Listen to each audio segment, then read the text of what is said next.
Welcome to On Top of the Covers, a weekly podcast by Orlove, dedicated to all of the creative visionaries, entrepreneurs, artists, makers, disruptors. I say all of you very creative people around the world who are constantly pushing boundaries that, you're going against the norm. And we love celebrating you here on the podcast. We love celebrating our guests on the podcast because they probably believe in the same thing. We feature inspirational stories of people contributing to the culture of music.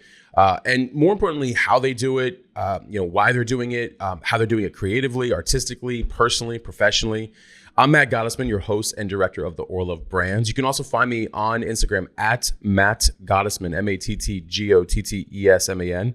As you guys know, for many, many years, I answer every reply, text, DM. If there's something that you love about the show or you just want to reach out and ask a question, please do so. I'm on it and I'm honored. We always say that really music is this beautiful common connection really in the world. Like all of us have it, regardless of where we're at, where we're coming from, what our backgrounds are. We all really get to connect via music and other arts, right? So because it's a common bond, we love opening up conversations about the art, its contributors, and their missions. And we like showing unconventional ways and different paths to success within the art because that's the time we're living in. It's never been a better time to do things completely different than what's often been told that we have to do it, right? So we're going to dive right in. I have another incredible guest, Jason Beukema. And he's the founder and CEO of Whet Travel. And you guys probably have heard and seen Groove Cruise, and we'll get into that. But it's an award-winning travel company that produces large-scale experiences such as Groove Cruise, Salsa Cruise, Zen Cruise, and Groove Island. And, Groove Cruise, really now known as the world's first and largest floating dance music festival. It's the only music cruise to sail from both East and West Coasts. It's a nonstop experience comprised of 4 straight days of beach, pool, and theme parties, numerous delectable restaurants, 24/7 electronic music, exotic destination experiences. Jason's been at it for a few years, by the way, guys. So like we're gonna be talking about a lot of this, and the process in building this, and then some of the obstacles you've seen along the way, both in establishing a very new concept way back when it was first started, as well as coining this concept of celebration marketing. He also is a creator of a 501c3 foundation called Whet Foundation, which positively affects the lives of deserving children around the world, and we're going to talk about that. Youngest person single-handedly charter a cruise ship 2,000 plus people when he first did it, and his company has executed 26 full ships since 2004, and he sends up to 15,000 people on cruises each year. We're going to talk about the current state of things. He's been a featured speaker at several travel, cruise, tech, and music events such as South by Southwest, Canadian Music Week, Cruise 360, IMS in Spain, Winter Music Conference, and more. And he sat on several industry boards, created the mentorship program for Entrepreneur Organization, EO. We always love seeing that, as well as the Tourism and Hospitality Council and the Emerging Leadership Council at the Miami Beach Chamber, and is a massive giver at heart. So Jason, I appreciate you being here, and thanks for all the great conversation before you came on. Quite an intro. Thanks, Matt. Appreciate it. Absolutely. Well, when you're moving, I always say this, when you're moving as fast as you're moving, and for so many years, and this, it's like all of a sudden you get celebrated for something, or you get an award, an accolade, and you're like, yeah, all right, back to work. So somebody's gotta celebrate, your wins along the way. So, Thank you. Yeah. So grateful to have you. And, before we get into your background, because I want you to talk about the journey to where we are today and how you, started Whet Travel and Groove Cruise and all these others. We always love doing rapid fire questions. Definitely gives the audience a lot of context of, just some of your own interests, right? And I'm always fascinated by the answers. So are you ready to answer these questions? I'm ready. Amazing. If all music was wiped away from the face of the earth, God forbid Armageddon happened, I don't know, whatever it might be, and you had 3 albums that you could save and only listen to those 3 albums for the rest of your life, what would they be? So I like albums that hype me up and get me excited. And the one that I probably listened to consistently over the years is Above and Beyond's Common Grounds. That one's always got me. And coming from back in the day, growing up in Michigan, I've always been big into old school hip hop. So Notorious B.I.G. would be one. I like the Ready to Die album. And then living in Atlanta for 5 years, I fell in love with Outkast and Speaker Box. And those records just never get old to me at all. Right? Those are amazing choices. Notorious B.I.G. has come up once. So, and Outkast came up, but it wasn't for Speaker Box. It was for AT Aliens, I think. Yeah, that one's good too. They're all good. They're all good. It was either that one or, yeah. I mean, yeah, but Outkast Speaker Box is a phenomenal album. So, I mean, it's Outkast. So, exactly. Incredible. Okay, so now number 2 could relate to number 1. Name an influential person, living or non-living. They can be anybody throughout history. I always say you could even be Leonardo da Vinci. That if you could interact with for one night, who would they be? So it would be Richard Branson. And the funny thing is, just because he's such an entrepreneur and he's got, I don't know, a couple hundred businesses. The funny thing, I've actually been to his house in the British Virgin Islands on Necker Island, but I never actually got to meet him. So I was like right next to him, but didn't get to meet him. But anyway, he's somebody that I really admire, and it's just, I don't even know how the hell the guy does it. It's pretty spectacular, and he's always staying on top of his game. I feel like he has this innate trust in people around him that he's like, here's an idea, we'll just run with it. Let's just do it. Win or lose. And it's his ability to just move. Like, you know, there's obviously... It's like, hey, but it's not little stuff. It's like, hey, let's just start an airline. Hey, let's just start a train. Hey, let's just start a cruise line. Like, I mean, who does that? Like, every industry. They're not just like small little projects. No. They're just like, you know, multi-hundreds of millions of dollars or billions of dollars to get started with these things. And it's just like, how do you do that? I feel like he's completely unattached to money.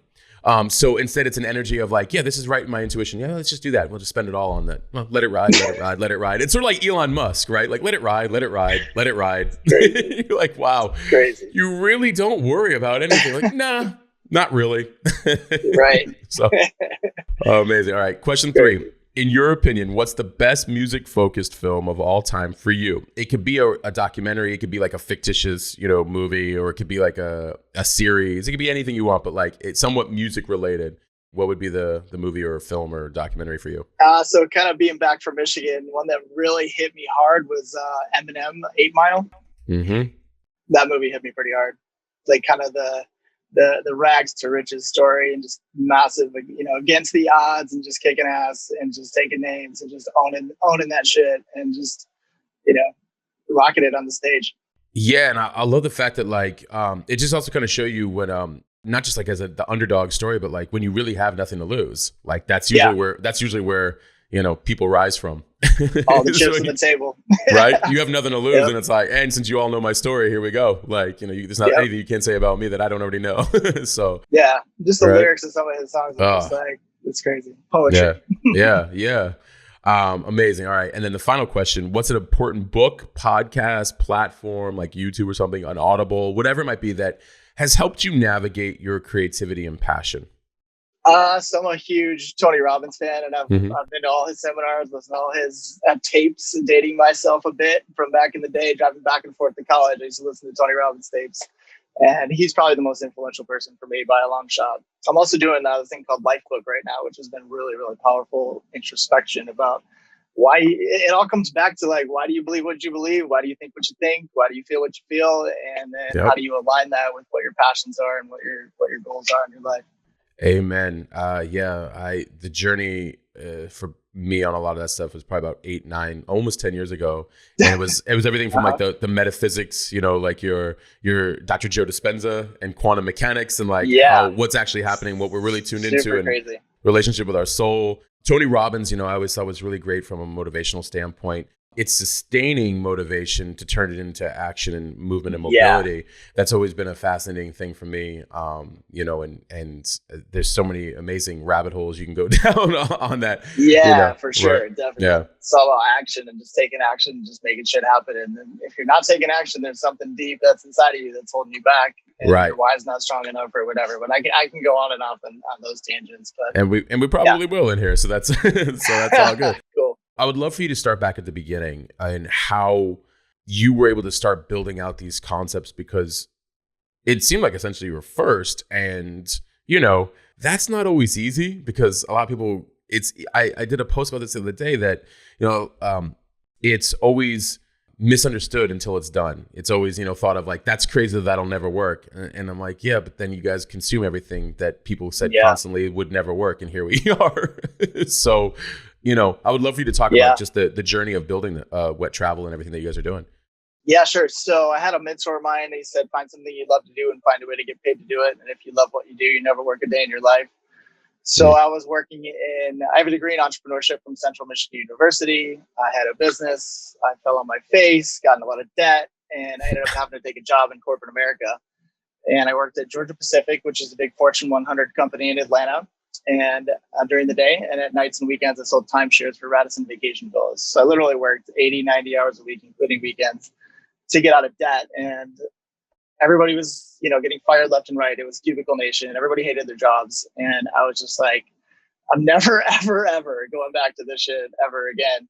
And then as I started thinking about what I love to do, I love to go on vacations. So I have to figure out a way to get paid to go on vacation. So I started searching about what I can do.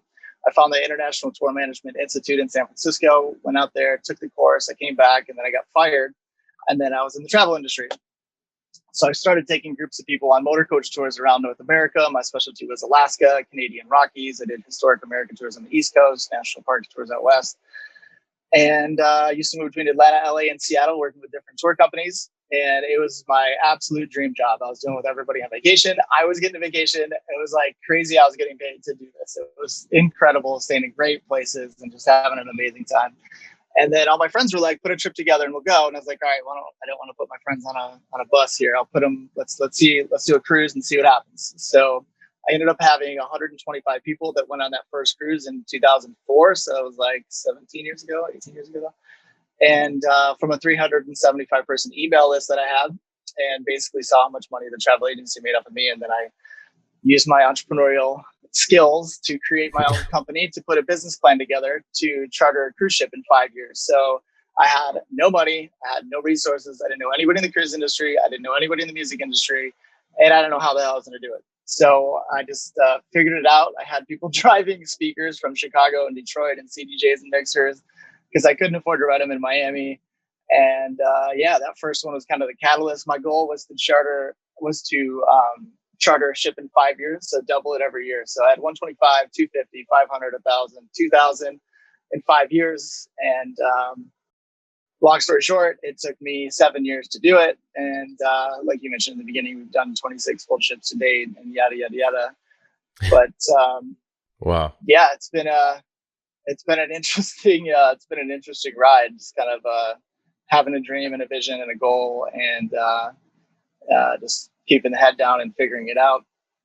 I knew I was onto something after the first one though, because I saw those 125 people and I knew probably half of them, and it was just like I knew that I was onto something. I knew that there was something big. Lives are being changed, connections were being formed, business relationships being formed, love relationships being formed just from that small group. And now it's just multiplied to how many people are able to positively affect their lives. It's pretty humbling for sure. Well, I mean, you're bringing a lot of people together. I was taking a couple of notes as you were talking. It was really interesting because, like, when I'm a big dot connector. I love connecting the dots, but and it's interesting how I kudos on the entrepreneurial hiccup. It happens to all of us. It definitely happened to me a couple times early on, But I liked when you were saying, I wanted to learn more about it. So you went and got like all these, whether they were certifications or education about like how the touring industry or travel industry works. The epitome of immersing yourself in something that you're interested in. So it's not going to feel like work, because you're already interested in it. And now you're just basically wondering, I like the idea of course, it's an entrepreneurial, innovative mindset to look at something like, I'm helping a lot of you people make a lot of money, which is great, like, because these people want this, but I'm doing a lot of work here, So, right. So I think that happens to a lot of entrepreneurs, right? Like it happens to a lot of creatives. Like, okay, how do I, streamline this process so that way I can also turn this into a viable business for myself, and then where am I relation to that? Yeah, absolutely. The other thing I thought was really cool is when you were saying about the lives that it does change, because you're bringing together a lot of people, love relationships, business relationships, friendships. It's true. Like I think any large scale or even small scale, even when you're dealing with like 40 or 50 people, bringing them together, there's this immense energy that comes from that, right? That like definitely.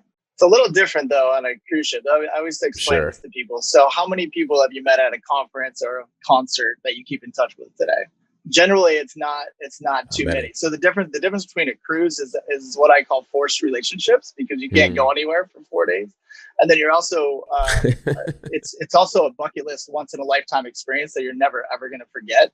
And you can only really share that with those people that have been there. So you can't really explain what Group Cruise is all about, and you can't really explain what Vegas is all about, or, what Paris is like until you've been there. You'll never, ever understand it. You can watch videos, you can see pictures, but you're never going to get that feeling of what it's like to be there and around the people there. And that's something that makes the music cruises unique, is you're kind of seeing the same people over 4 days, and you really get to know those people and build relationships with those people. And then the community is really what it's all about. I feel like the greatest brands are community driven, or purpose driven via community. I like that, forced relationships. You're absolutely correct. Cause I was thinking, I'm thinking of like a couple of experiences I had where you're with the people for about 4 or 5 days, whether it's an in-depth workshop, like out in the mountain. I was just at one, like out in the mountains, Blue Ridge Mountains in Georgia, whatever, northern Georgia, like back in February to these other, and you feel so connected to them on a multitude of ways that you stay in touch with them. And then you even do like reunions with them, or you go back to like these events and these, 100%. These cruises, you could meet somebody from that. You could not talk to somebody from that 10 years. And then all of a sudden you hit them up and they're like, oh, I remember you from that. Oh, of course I remember you. Are you kidding me? Right. But if you say, hey, I met you at a concert 10 years ago or at a conference 10 years ago, it's like, who the heck is this person? Right. Like, nope, I'm not recollecting. What's your IG? What's your social media? Who are you? Right. Still don't know. So, I mean, I know we fast forward a little bit through it, but I mean, how big is your team and to orchestrate some of this stuff? Because one of the things that you said is you had no connections in the cruise industry and travel, and you had no connections in music, yet now you're doing something that combined the two that's like probably the biggest in the world for it. So from here to there is a very interesting dynamic. Like, how were you, how was some of that journey? Like, how were you able to tie some of those pieces together? And I know it's very relationship driven, but I would love to hear more about it. And then like how, you were able to establish like the right team along the way and get some really great people involved. Definitely. Yeah. I've been very blessed to work with some of the best people ever. And in the beginning, it was not easy. I mean, it was a side hustle for about 5 years. It was a side hustle. And I'm just like, I got to figure this out. I had jobs. I worked at the Miami Beach Chamber. I sold memberships. I did odds and ends jobs here and there just to pay the bills to be able to get through. And then I had one of my best friend's sisters who moved down to Atlanta to work with me at the time. And then we just kept grinding. I literally had a job to be able to pay her to keep running the business. And then at nights and weekends, I would just keep grinding away. And eventually was able to bring on some people to help, with different aspects in marketing and talent is a big thing, and that I didn't like dealing with talent buying and stuff like that, and just some of the other aspects. But yeah, around a year ago, we had 12 full time, and then we'll hire between 150 and 250 people per cruise to execute it. So yeah, it's quite a logistical challenge operationally, but yeah, we've done it for many years. We're pretty good at it, I think. Isn't it interesting, the logistics you don't know until all of a sudden you're so far in it that you really can't turn back? But so it's like it's a puzzle. You're like, I'm going to have to figure this out operationally because I can't go back and I have to follow through on what I started. Damn, like I did not know all of these pieces, Yeah, we've had a few. I mean, I like to throw my team into situations where we're just kind of forced to figure it out, and just like, hey, we gotta do this contest. It's going live next week. We're doing this event next week. We're going on sale in a month. Like, what do we got to do? What are the timeline? What are the deadlines? What are the goals to get this thing up? Groove Island was a big one. That was where we did a fully immersive experience on Catalina, which is an island off the coast of LA. And we, for the most part, bought out all the hotels on the island, all the Airbnbs, the campground, the beach club, the casino, ferries, yachts, helicopters. Like, it was the most ridiculous undertaking that I'm aware of. It was just it was just very unique in what we did on the island. And there was a lot of roadblocks leading up to it. I mean, I've never dealt with politicians.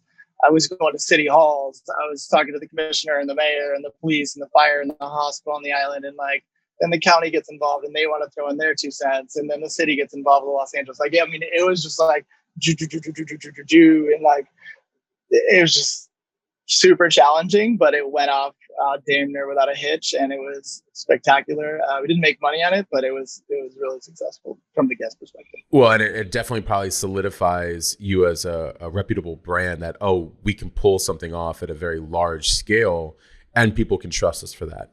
One of the things I was going to ask you too is,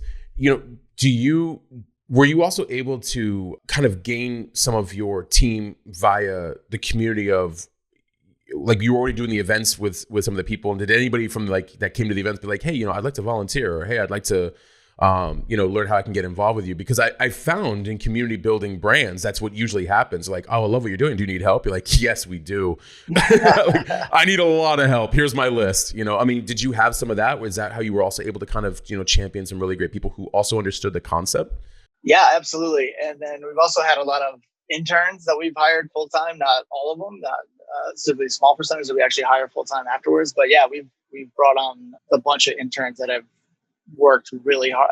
I'd say interns and volunteers is how most of our people have come from. I'd say vast majority, 70, 90%, I'm not sure, but most of them have either started as either volunteers or just wanted to work for us. But yeah, that's how most of the people started working for us, actually.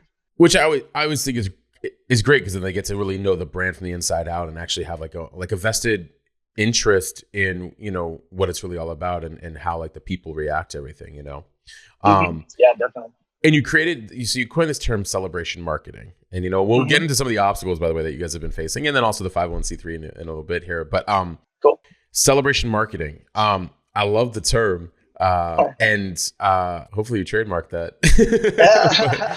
but the idea, I get that. I would love for you to kind of walk through that. And did everybody get what you were trying to convey, or was it a matter of you started showing them, like, see, let me show you an example of what celebration marketing really is and what it's doing as a return? Like, how did the growth of that, turn into more? Yeah. So we found to do some surveys and so forth that a lot of people are influenced by a celebration of some sort to come to our events, whether that's a birthday, an anniversary, a proposal, a marriage, a divorce, whatever it is, to party, like some type of celebration, some type of occasion.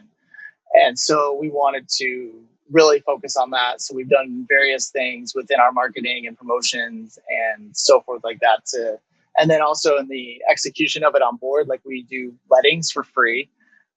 We've orchestrated some crazy proposals. We had 6 proposals on the last one, 3 weddings, and just really taking it to the next level. If you're celebrating your birthday, you get a special thing in your room when you get there, or within the cruise at some point, you'll get a special thing if you're celebrating your birthday within a month of the cruise. And so we really try to focus on, like, how do we take that to the next level and make these people feel really special and thankful that they could be anywhere in the world doing anything with anybody and their family, and they're with their Group Cruise family. And that's very special to us. And we want to make sure that we honor that and do everything we can to make their moment special.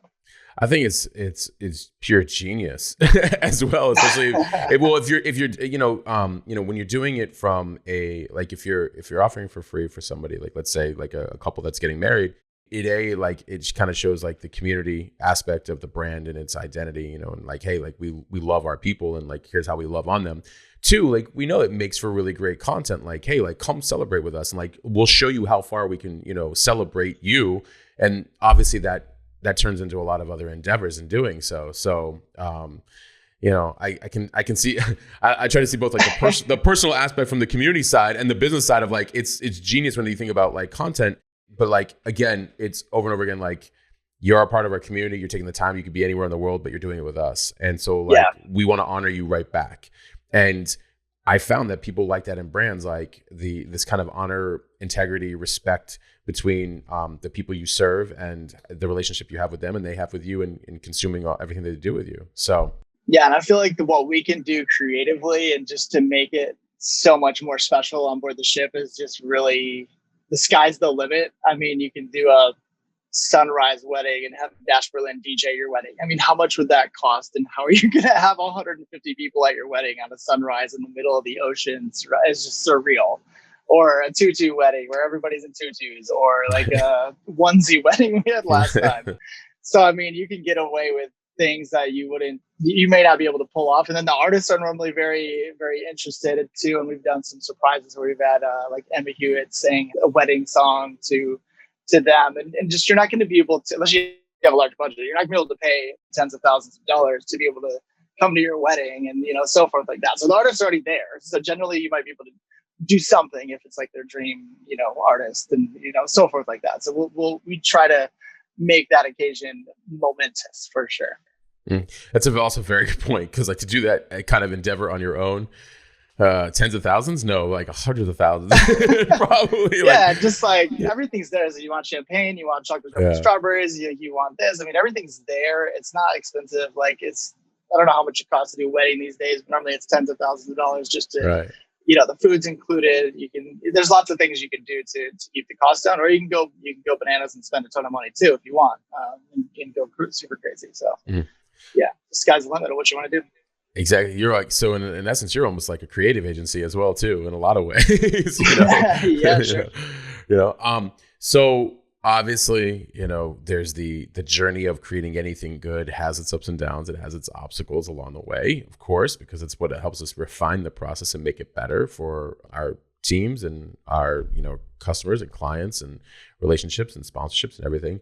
What have been some of the things that, that you've dealt with along the way? I know that we're living in a very interesting, unique time.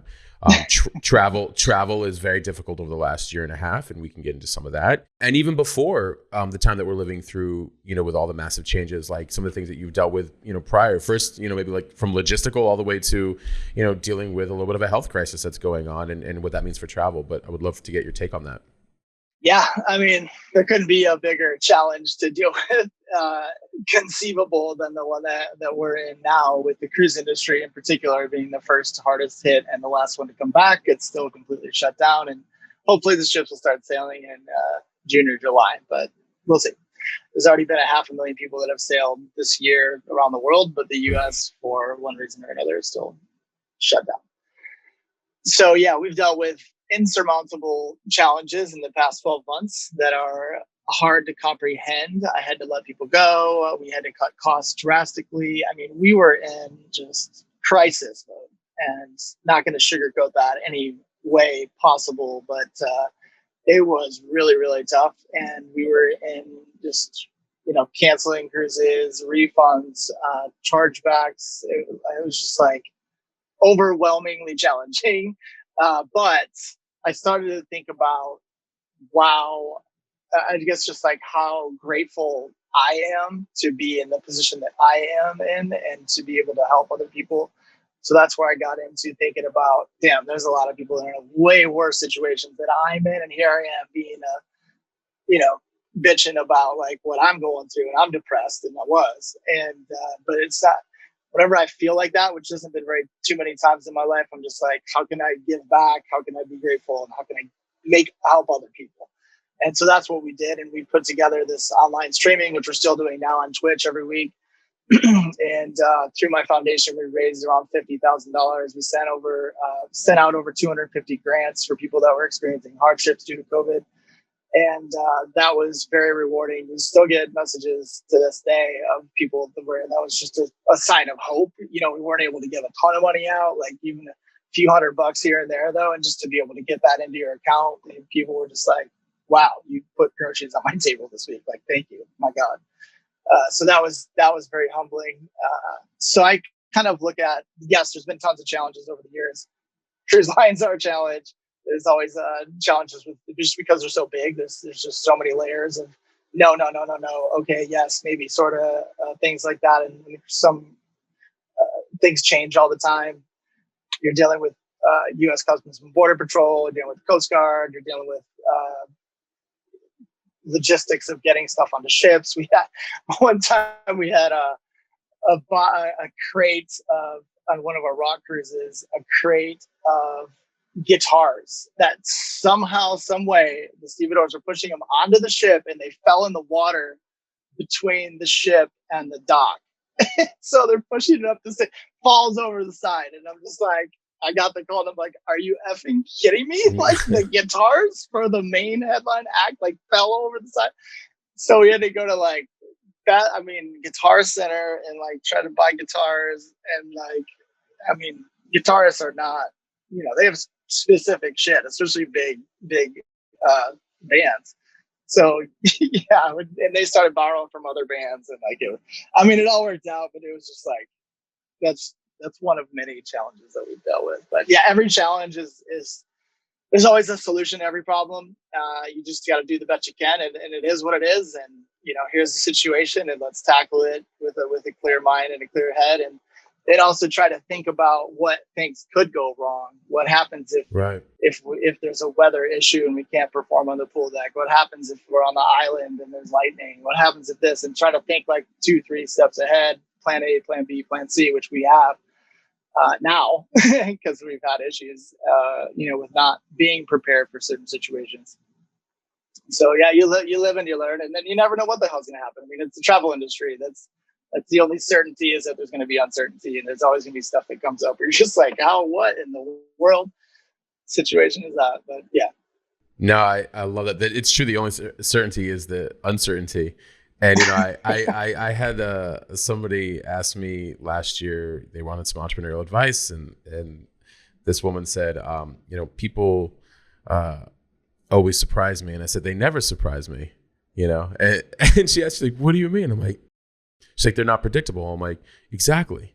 I was like, people are people, humans are humans. So I'm like, always account for the human factor, always account for the uncertainty.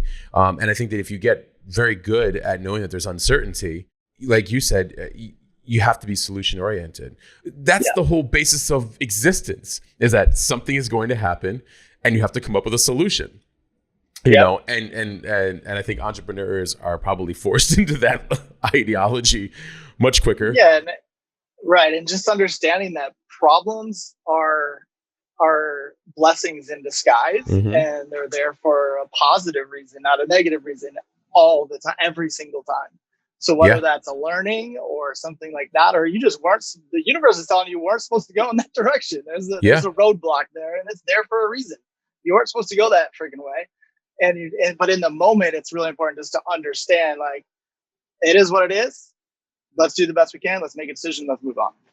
Absolutely. I think resistance is a great signal, in the universe for you. Definitely. Like, why am I having such a hard time with this thing over here, but this is really smooth? And should I be paying attention more to where it's smooth? And this is going to teach me something or save me from something. It's one of those two. Yeah. And that's it. And more often than not, it's actually saved me from something. And that was the lesson. Definitely, so, you start plugging holes over here, and then this one's got to be plugged over here. And then it's like, it's kind of crazy sometimes. But problems are, just anticipate problems and be grateful for problems.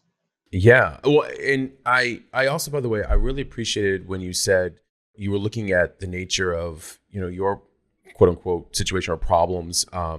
And you were depressed for like, a quick second, but then it's like, well, look at all these other people. Like, how can we help? Because, from employees to the general public, okay, I'm experiencing something, but so are a lot of other people. And I might be in a better position than a lot of people. So my next focus is, how can I be of service to others?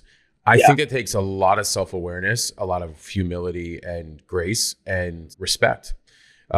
So one, I wanted to extend that to you. And two, I think that was evident, hopefully, with a lot of people who took the time to realize that last year, go through that, like, okay, like, let me shift both my perspective and how I assist others. And you guys were doing that. And then you also have the 501c3 foundation, Whet Foundation. I'd love for you to share more about what you guys are doing with that as well, too.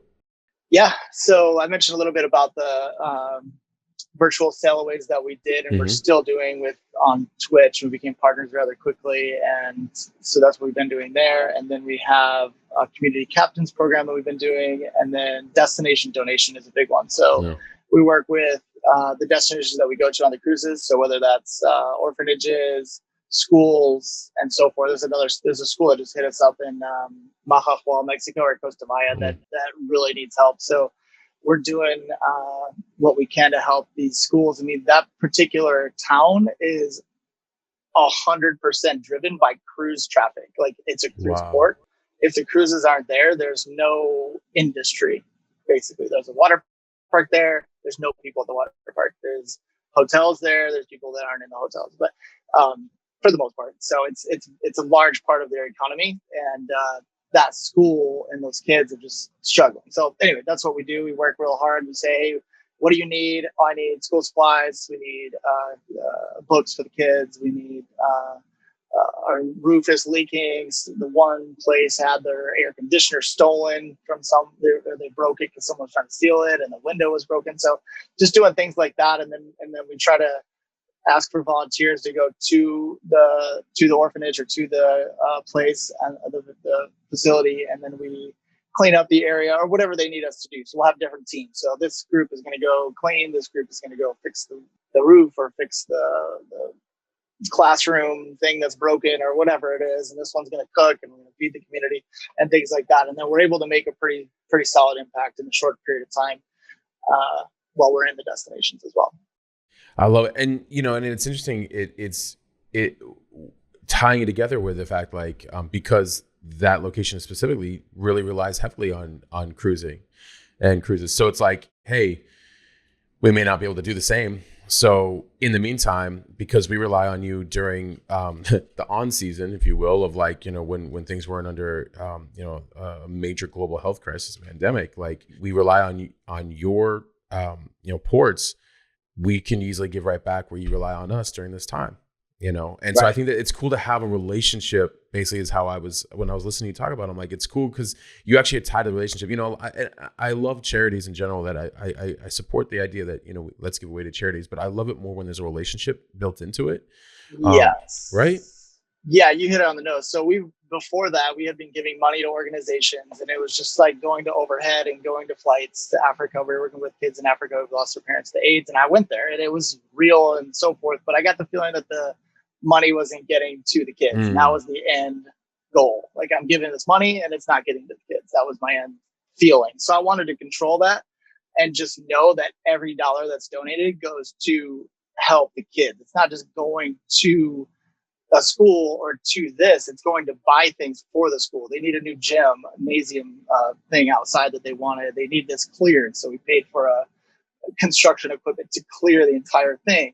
They need a new roof. Let's buy a new roof. Instead of saying, hey, here's $5,000 or $10,000 or whatever we raised, and just giving it to them. And I mean, not that I don't trust them, but like, I want to know exactly what that money is going to be used for. Then it was the same thing with virtual sailaways that we did on Twitch and continue to do. Is that money, 100% of it, it's fully transparent. It's a 501c3. It's not a nonprofit. It's a 501c3 nonprofit, a legit government approved IRS thing. And I just wanted 100% of the money to be able to go to the kids.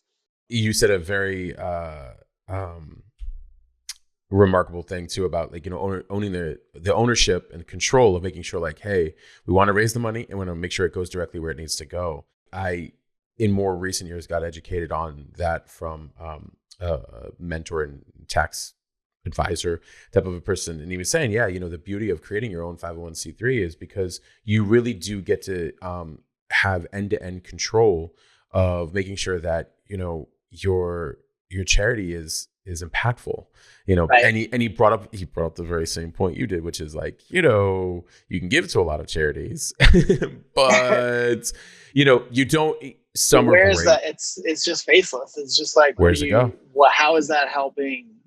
Right. United Way or like whatever it is. Yeah. It's like, okay, we're giving money to the American. It doesn't mean that these are bad organizations. Right. It just means like it's just a faceless. Here's money. Have a nice day.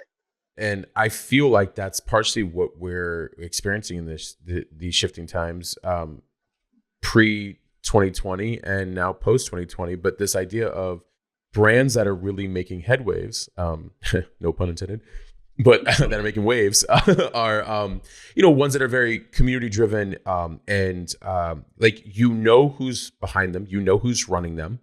And same with charities, like, oh, I can see you performing the tasks, doing the things, and the transparency, the authenticity, all these things. And I feel like that's where there's a lot of impact. Do you kind of see that? Do you see a lot of that happening amongst, other friends in the industry or other industries, like where you're seeing more of this dynamic where the transparency is everything, and it's also leading the way?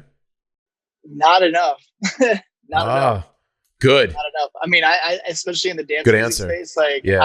I would love if there were more artists and labels involved in like charity initiatives. I know there's definitely ones that are involved in charity initiatives, but more authentically involved with charity initiatives. Not just like, hey, I'm raising money for the Red Cross, Right. or for this organization. Like it's more a core part of their brands and of who they are, of their business, basically.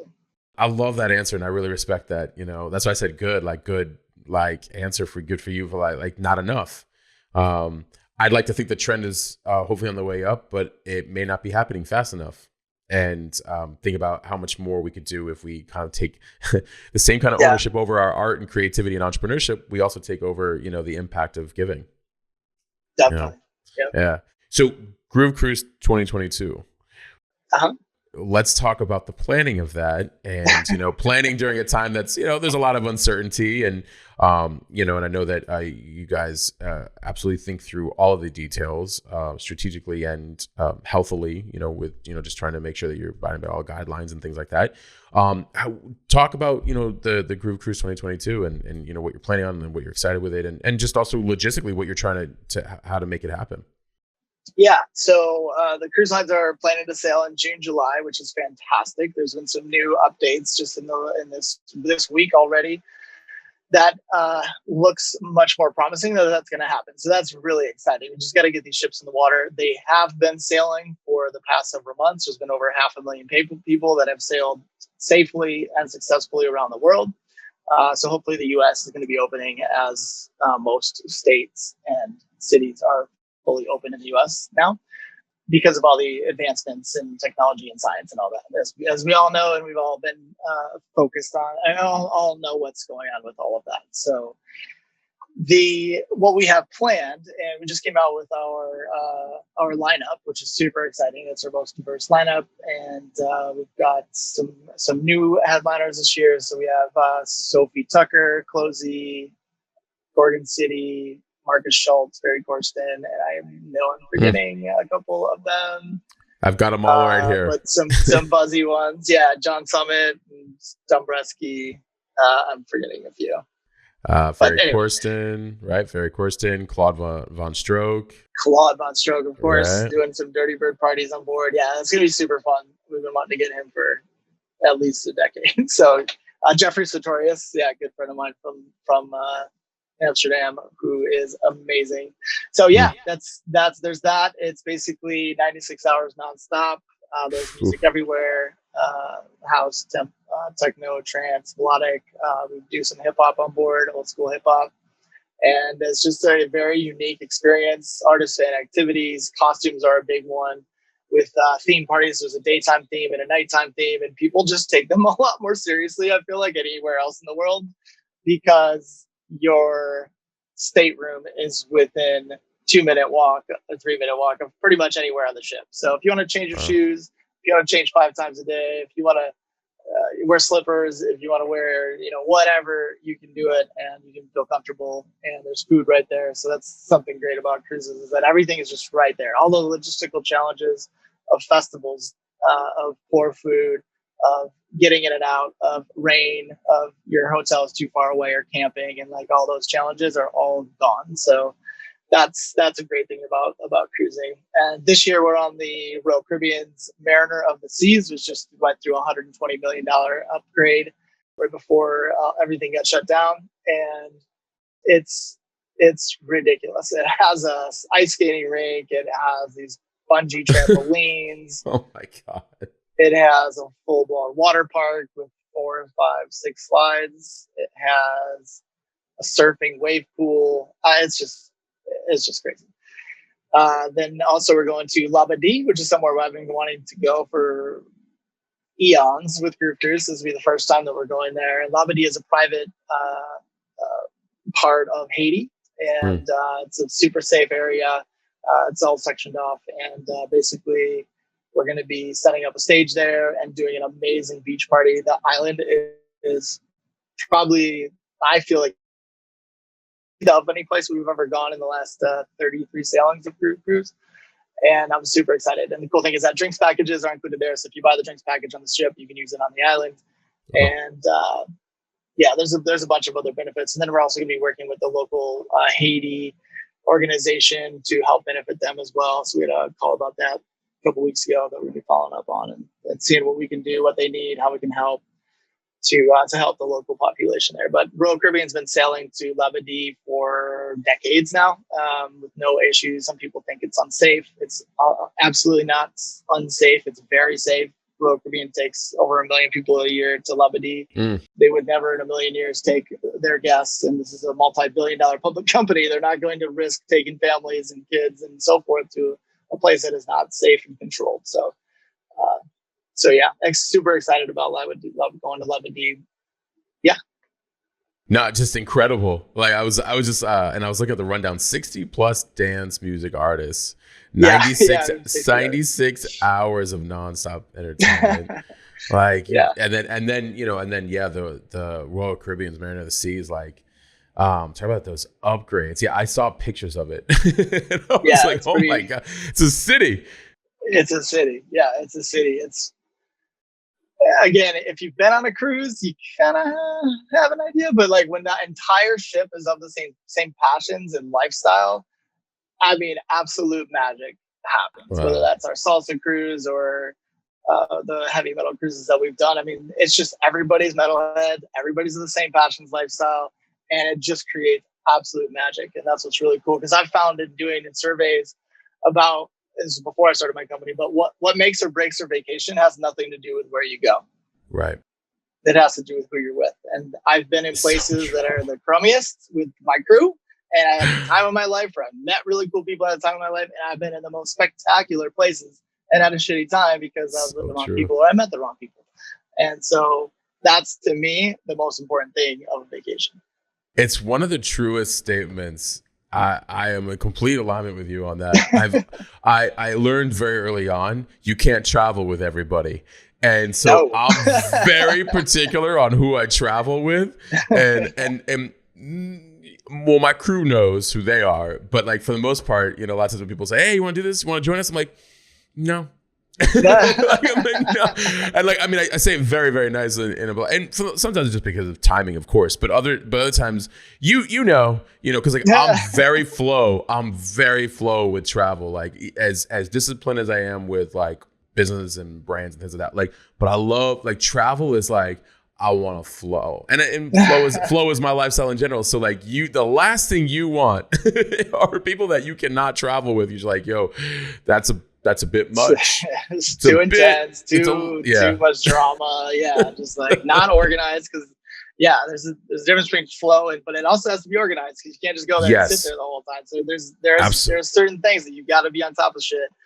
Absolutely. So there's a fine line between flow and you actually doing the things that you want to do, and then also like the local interaction and the authenticity of that. And so there's definitely some things we've learned over the years. Yeah. Also, thank you for saying that, because shout out to a couple of friends early on that taught me that, because I didn't plan as much back in the day, and and they were avid planners. And at first I was like, oh, you guys plan everything, and it made it very smooth. Afterwards, I was like, you taught me a very valuable lesson about why this was a great experience. Totally. Yeah. So it's a very fair statement as well that you're saying. It's like, flow, I should say, is a character mindset, and then good people who are ready to be active in movement and do a lot of different things. For any of my friends that are watching this, well, that's what's cool on group cruise too. Is like it's all organized for you. So you literally buy your stuff, and then you show up with your costumes if you want or not. Yeah.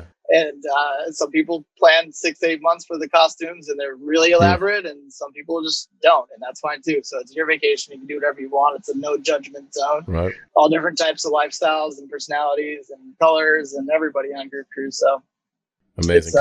Come as you are. Yeah, but it's super organized. It's very organized, but at the same time, like, you don't have to be everywhere and do everything. You can't. It's impossible. There's just too much stuff going on. Way too much stuff going on. What do you guys have, coming up? I know, a little bit earlier we were talking before the show, like, and you mentioned here on the show about, first ones to get, first ones to get shut down, last ones in. Yeah. So I give you a lot of credit. Like, how are you navigating right now? And, what's next, or what's coming up next? And, are you excited about, or you're working through? Yeah. So really excited about the future. I feel like there's a lot of pent up demand and just people are just want to get the heck out and do things. Yes. So when we moved the cruise from 2021 to 2022, everybody was just like, thank you, for doing this.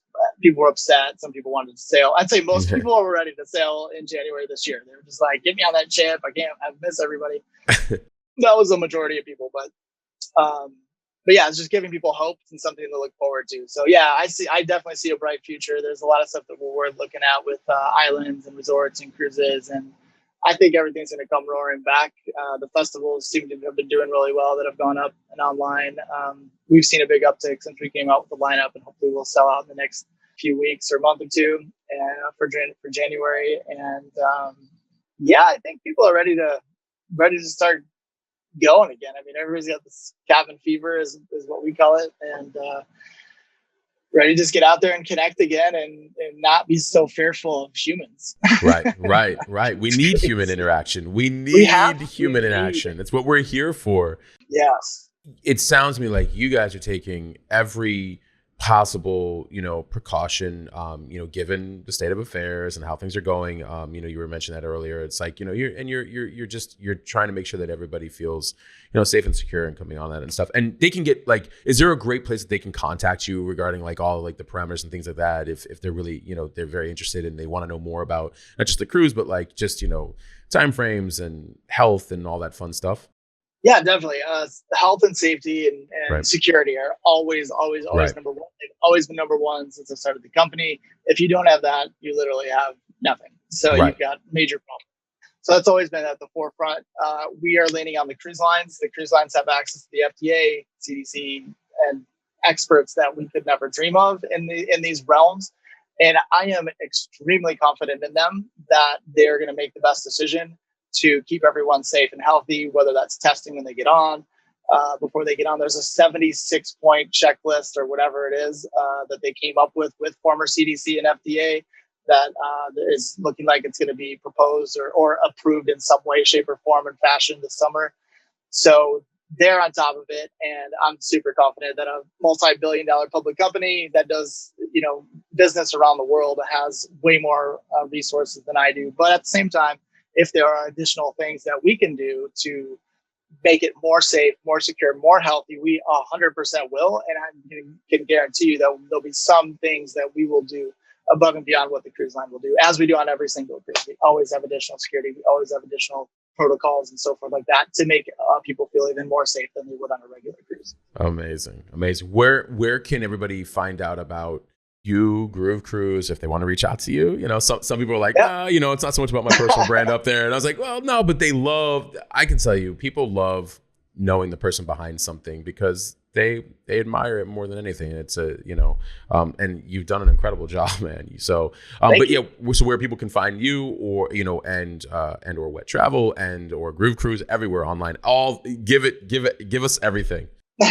So I'm at Travel Jason on socials. That's pretty much across the board on Facebook, Instagram. Well, Travel Jason 1 on Facebook, but Twitter I'm on, but I don't use it a whole lot. But Instagram is the main one that I'm on, I'd say, most regularly.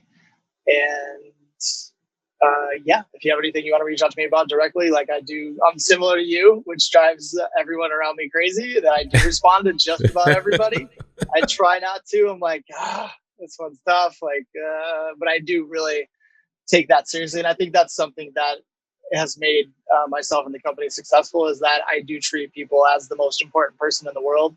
And one of our core values is captains first. So everybody that goes on our cruise is the captain. They steer the ship. They're the most important person in the world. We serve them. And that is something like when you email us, it's captainsupport@whettravel.com. So it's not support at Whet Travel. It's captain support because we're supporting you. So anyway, I think that's something that's made us successful. And then if you want to reach out to, it's whettravel.com. So whet is WHET.travel.com. So that means to excite or to stimulate in the dictionary, such as whet your appetite's the only sentence you'll ever really hear it in. And It's true. then groovecruise.com is the website, and it's Groove Cruise on all the social channels and so forth like that. You can see videos and photos and stories and all that fun stuff. Hey, incredible. You guys are doing an incredible job and navigating uncertainty. You guys are very strategic, very planned out, and and again, I think it's at the forefront of doing right by the customer, doing right by the mission of the company. I give you guys a lot of credit. You probably didn't know you were going to come on here and then just be constantly pat on the back, but I feel like I think it is important to highlight the people behind, a brand and what they're trying to do and constantly making it a better experience for the people that they serve. And I think that's it's a highly remarkable thing. And so, incredible, man. I really appreciate you coming on the show and sharing, a lot of the story. You, and yeah. And I it's been a pleasure to be here. And congrats to you on all your success as well. And, what you've done with this podcast is pretty impressive. When the team told me about it, I was like, what? This guy did all this shit. Sweet. Yeah. It's an honor to be here as well. And with all your other esteemed guests that you had on here, and just really grateful to have the opportunity to talk to your followers and fans. Oh man, it's equal admiration at this point, so we could just probably go back and forth. I saw that there was like that meme. There's that meme. I think Will Smith put it up a long time ago. It was like that meme of like when your friends like keep like the compliments going back and forth. Like, no, you're amazing. Man. No, you're amazing. Oh, jeez, that's funny. But for everybody listening, please you can reach out. You can find at Travel Jason. I made sure I just followed you there, and but reach out to him. You guys can DM, text him. He's got also texting on there on in his bio. That's right. I forgot about that. Yeah. So you guys can reach out there. And if you guys have any questions about Groove Cruise, also check out Groove Cruise, groovecruise.com, Whet Travel, WHET travel.com. You guys can get all the information there as well. But, it sounds like Jason does what we do, what I do, which is, we reach back out to people who reach out to us, and we're happy to answer questions. And it sounds like he is as well, too. So, and that's not easy, everybody. That's listening. No, that's not always easy. It might be delayed. It might be delayed, but I generally do get back. Like sometimes I'm weeks behind on like Facebook and stuff like that. And I do miss a lot of tags on Facebook, but I do, if I can, get back. And sometimes I go to the other box, which I don't check and things like that. But I generally do get back eventually. Yeah. I always love when I always tell people, I'm like, you can go ahead. I answer each and every single text. And I get people who will DM me and they go, I'm just testing to see. I heard your podcast that you say you answer every single DM text. And I either respond back, and I'm a fan of voice texting. And people are like, did you just voice text me? And I'm like, well, yeah. And because people don't I'm like, it's a community. If you took the time and the respect to ask me a really great question or really reach out or listen to my podcast or any one of the brands or businesses, like, thank you. So it's like equal respect, right? Incredible. Absolutely. 100%. Incredible. Yeah. Love to reach out. Any ideas anybody's got out there, any ways I can help support doing what you're doing, or if you're a artist or creator or whatever it is, there's a way to collaborate. Keep hustling, keep grinding, you'll get there. And that's perfect. And every talented musician, DJ, artist out there, hit Jason up. Keyword talent. No, but no. Be respect. I would say be respectful. But yeah, if you guys have some really great ideas or you want to contribute in some way and add value, please reach out to Jason. Thank you, Jason, for coming on the show. Thank you. For everybody listening, for Jason Beukema, for myself, Matt Gottesman. We thank you all really for tuning into On Top the Covers. It means a lot to us and our movement. At this contribution of music culture, it's.